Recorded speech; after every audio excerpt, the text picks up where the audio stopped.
let's have a look at sketching polar equations. So just like you can have a rectangular equation, y equals x squared plus 3x minus 2, you can have a polar equation that just uses r's and thetas. So first off, two pretty simple examples.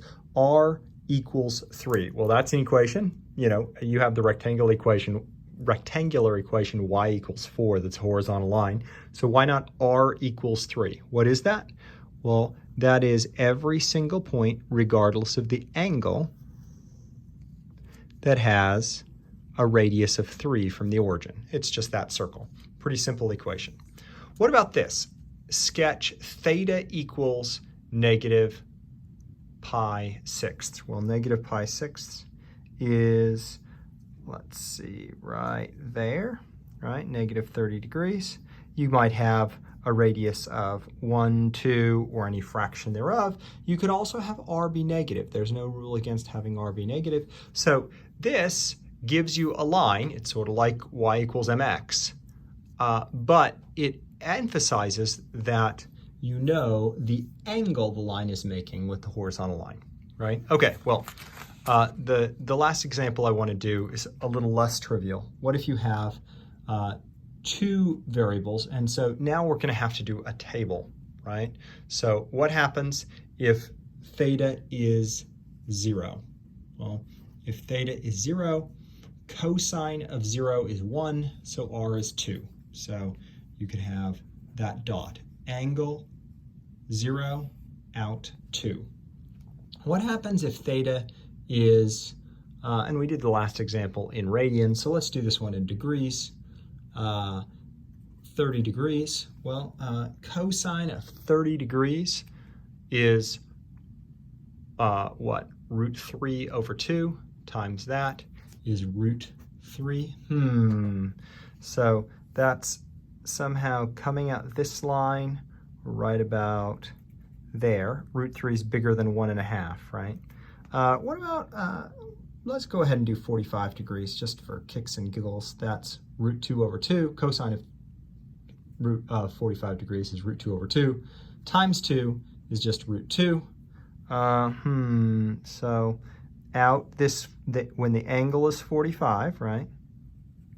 And the idea is that each one of these forms an ordered pair. Now, typically we'd write that r theta, right? R theta, etc. But a table sort of corresponds to a bunch of points, okay? And we're kind of looking at connecting those points, right? Okay, so what happens if we get up to 60 degrees? Cosine of 60 degrees is a half, so a half times 2 is 1. Okay, so along the 60 degree line, we're at 1. You can sort of see what's happening there. Well, what about 90 degrees? Well, cosine of 90 degrees is 0. So when we're going straight up, we actually get to 0. So somehow you have to think about, well, how can that sort of fall off there? Something that looks like that. Okay. So we have to go past there. What about 120 degrees?